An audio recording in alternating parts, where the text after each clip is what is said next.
Huawei has just introduced the latest variant of the MatePad 11 for the Indonesian market.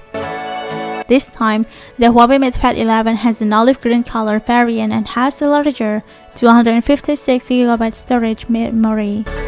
According to the training director of Huawei Consumer Business Group Indonesia, EdySupartono, the new MatePad 11 variant cannot be separate from the positive market response to the tablet.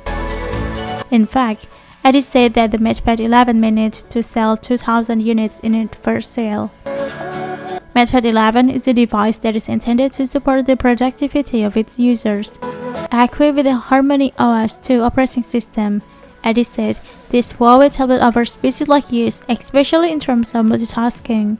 MatePad 11 with olive green color variant with 256GB memory is sold for 8,300,000 rupiah in Indonesian market.